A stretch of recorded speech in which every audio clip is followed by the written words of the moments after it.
Ipinagdiwang ng Philippine Civil Service ang 113 anibersaryo nito. Isa sa mga aktibidad kaugnay ng nasabing selebrasyon ay ang pagdaraos ng fun run sa Quirino Grandstand.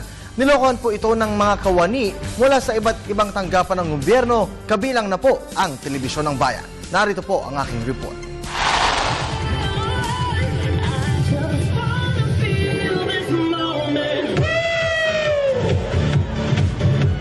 Isang malaking pagtitipon mula sa iba't ibang ahensya ng pamahalaan at private sector ang naganap sa Quirino Grandstand sa Maynila.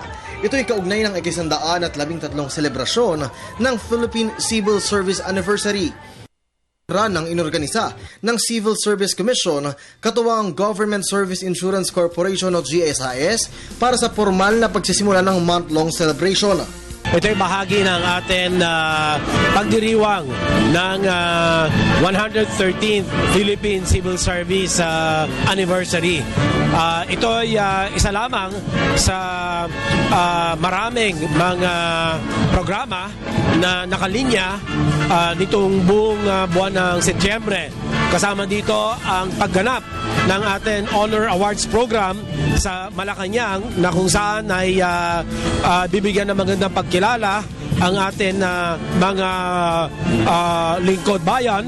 Ito yung mga nagpakita ng kagalingan, kahusayan sa kanilang paninilbihan na meron tinatawag na nationwide impact. So, meron din tayong CSC Pag-asa Award at saka yung Dangal ng Bayan Awards. Nangyari dito kasi inimbita kami ni Chairman Pingkoy na makibahagi sa paglalok nitong fun run. No? Kasi last year dito ako, sabi ko, napakasaya naman ito. Total, pareho naman yung aming members. So, nung inimbita kami na maging partner niya, sure, why not, no?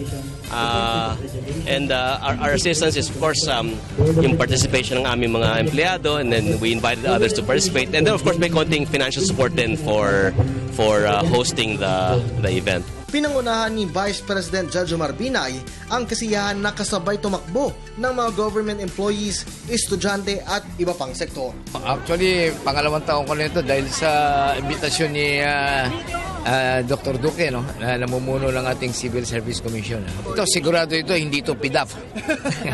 Well, at least there is a day in every year na inireserva for physical fitness. But this is only a start. Just to be emphatic about it, kailangan physically fit ang ating mga government employees. Bukod kina BP Binay, Chairman Duque at GSIS GM Vergara, nakiisa rin sina PAO Chief Attorney Persida Rueda Acosta, OMB Chairman Ronnie Ricketts at DOH Assistant Secretary Eric Tayag na siyang nagsimula ng warm-up exercise sa mga runners ng 3K, 5K at 10K, at dito ipinakita muli ang pagiging dancing assistant secretary ng bansa. Matapos ang warm-up ay nagsimula ng luminya ang 15 na nakilahok sa okasyon. Kasabay nito, namataan ng news team ang mga empleyado ng Telebisyon ng Bayan sa pangunguna naman ni PTV General Manager Cleo Dongaas na sumama sa pagtakbo. Ang selebrasyon ay may temang Tatak Lingkod Bayani, Isa Buhay, Ipagmalaki at Ipagbunyi na nais ipromote, ipakita at ipagdiwang ang heroism pagdating sa serbisyo publiko. Unang naganap ito noong 2011, ang nakalap na pondo ng Civil Service Commission ay iminigay natin sa tinatawag natin na Pondong Pamanang Lingkod Bayan, na kung saan dito lang gagaling ang tulong pinansyal na ibinibigay natin doon sa mga pamilyang naiwan nung mga lingkod bayan na namatay o nasawi sa gitna ng kanilang paninilbihan sa atin na bayan. Dagdag pa ni Duque, bukod sa fun run ay mayroon pang mahalagang programa na magaganap sa selebrasyon ng Philippine Civil Service Anniversary. Meron tayong free rides doon sa LRT, MRT. I think that's going to be in September 19. At saka meron din tayong mga discounts, no, sa SM malls, no.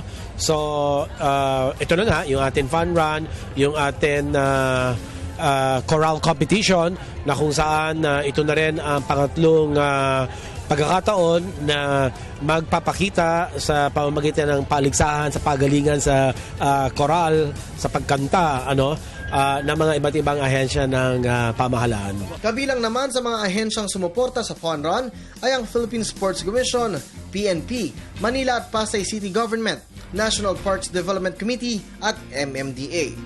Sa kabila naman ng pagod sa pagtakbo ni Vice President Binay ay nakuha pa nitong magbiro sa mga miyembro ng media. No, we did the walk. Me, to be honest with you, I miss those days because I used to run 10K, 20K, and a marathon. I ran the marathon when I was age 40 na. Kaya ko ba, sir? Kaya-kaya yung lakad. Para sa Telebisyon ng Bayan, Kirby Cristobal.